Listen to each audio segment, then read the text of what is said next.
Pharma city ఎందుకు వచ్చిందండి? Pharma city మా ప్రభుత్వం ఎందుకు వచ్చింది? Pharma city why did we bring pharma city at all? Pharma యొక్క ఎక్కువ బిల్డ్ అయింది హైదరాబాద్. చాలా ఇబ్బడి ముగ్గడిగా కంపెనీలు వచ్చినాయి ఇక్కడ.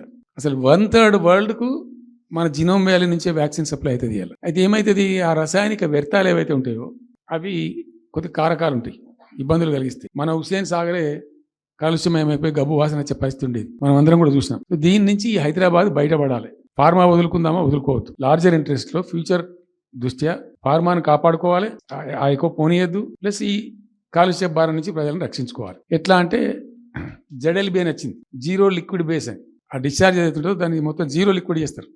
కాలుష్యం కాదు, ఏం చెడిపోదు, వాళ్ళకి ఇబ్బంది ఉండదు. అది ఇంటర్నేషనల్ లెవెల్లో సక్సెస్ఫుల్గా ఉంది, సక్సెస్ఫుల్గా జరుగుతుంది. అయితే మనం ఆ సిస్టమ్ పెట్టుకోవచ్చు కదా అని చెప్పి ఫార్మా ఇండస్ట్రీ తెచ్చినాం. 2 హెలికాప్టర్లు తీసుకొని ఆ ఫార్మా బిజినెస్ మెన్ ఏవైతే ఉంటారో వాళ్ళని నేనే స్వయంగా పెట్టుకుని పోయి ఆ ముచ్చర్ల కాడ పోయి తీసుకుపోయి చూపించి ఈ ప్లేస్ బాగుంటుంది కదా అంటే బాగుంటుంది అని చెప్తే దాన్ని ఫైనల్ చేసి చాలా కష్టపడి 5-6 సంవత్సరాలు పర్సూ చేసి రైతాంగంతో ఘర్షణ పడకుండా ఒక 20,000 ఎకరాలు పెట్టుకొని చేస్తే 14,000 ఎకరాల పైచీలకు 14,000 నెట్ వచ్చింది ప్రభుత్వానికి. 14,000 acres already acquired by government. పెట్టి ఒక IAS అధికారిని పెట్టి దాన్ని ప్రభుత్వ నిఘాలోనే ఈ రసాయనాలు వ్యర్థాలను ఇష్టం వచ్చినట్టు వెట్టుబడితట్టు పంపకుండా ఆ నియంత్రణలో జరగాలని చెప్పి పెట్టుకున్నది ఫార్మాసిటీ. పద్ధతి పెట్టుకుని దాన్ని ఒక సిస్టమేటిక్గా చేసినాం. చేస్తే ఇప్పుడు దాన్ని ఏందండి దందా, ఏదైనా చేసి దాన్ని నమ్మకదొబ్బన్నా. ఏం జరుగుతుంది రాష్ట్రంలో? ఫ్యూచర్ సిటీ, తొక్క సిటీ. ఎవరికి కావాలి నీ ఫ్యూచర్ సిటీ? నాకు అర్థం కాదు. నువ్వు పెంచినావు హైదరాబాద్ను, ఎవరు చేసిన హైదరాబాద్ సిటీ?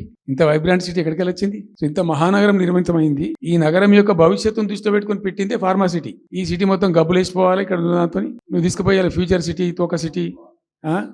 ఏందన్నట్టు ఇది? అన్ని దిక్కుమాలిన పాలసీలు, రియల్ ఎస్టేట్ బ్రోకర్ దందా తప్పితే ఇంకోటి లేదు. అన్ని కనబడతాయి మనకు.